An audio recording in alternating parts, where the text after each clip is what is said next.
miya yimɓe no yehi miya yimɓe no yehi makka mi ƴetti kaaƴe woyɓe tappude cheytan kaaju gotum ko $15 kutata calcul ɗon ɓeynama kadi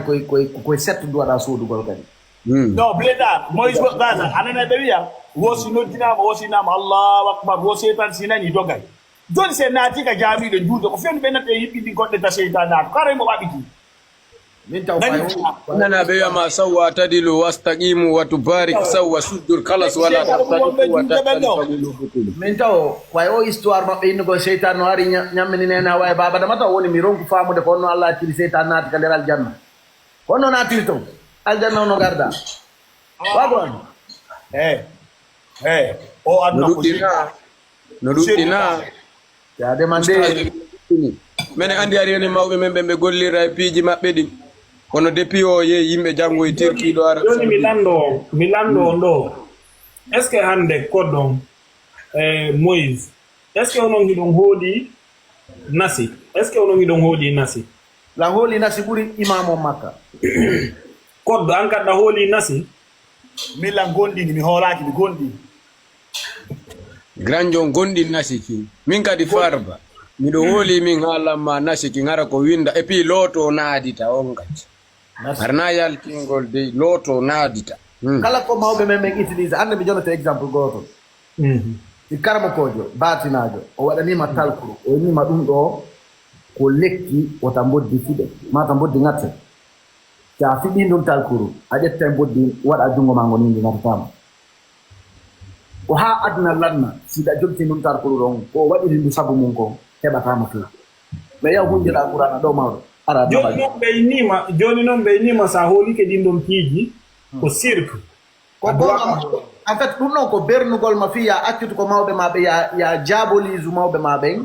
alfiyanɓe maɓen jokkaɓe kamɓe ko même chose hande ɓe innima moccugol moƴƴano harmi lekki nasidirde ɓiɗi kono kamɓe ɓe addi ɗo woko rukiya moccugol tutta e jama on mawɗo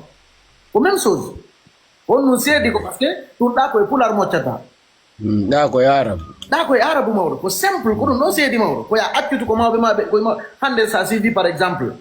an alpha jon miɗa wawi immagol ɗo ƴetta vol ma on cikkoɗa ala jina innaɗa yawde ka almami bocar biro wali ɗo yaha juuroɗaɓe est ce que a hiya hega ɓuruɗen ko wondiri kono est ce que ɗaɗi no woodi ƴetta wonɓe ƴedde million ji iwa konakiri yaha juuroyo aboubacry maɗum oumar ibnu Gaffa ibnu birdi ka chapa sanani be no hala na man sayyidina ali abe manta mo ali wa bil ali min ummiyina rasul do pay ku bobo won ko e markaz no sifano ma histoire issa minno ma no nelado jibinira gilat ancien taw grand père makko ha jodo ha saba makko be foppo explique na mano no be vekiri landuda mo ko honno be makko wiete inde mabbe ne tigi taw wanda ko honno on boni grand père inna mama sorobe makko nayo sitane inde mama sorobe makko nayo bena mami mi anda so ami anda ko be wuri minani wo ko pita woni kame mako dala ba do mi yaal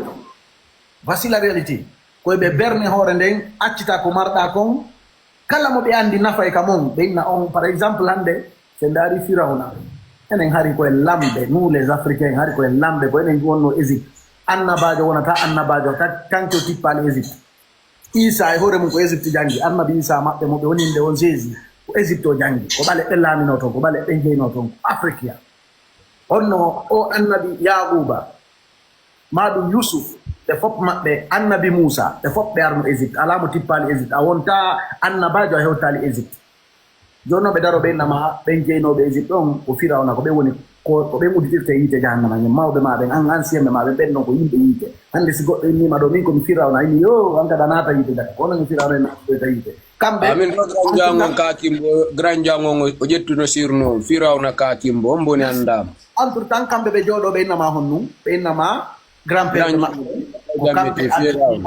o grand père ɓe naatoye aljanna par exemple mi jonnama exemple ɓe innama ɗo joni sa innitike Samba ɓe inna ko a maccuɗo ko a nagge wona a julɗo wona inde julɗo noon ko a inni to Aboubacar pourtant ko inde pulɗo nden noon penda yero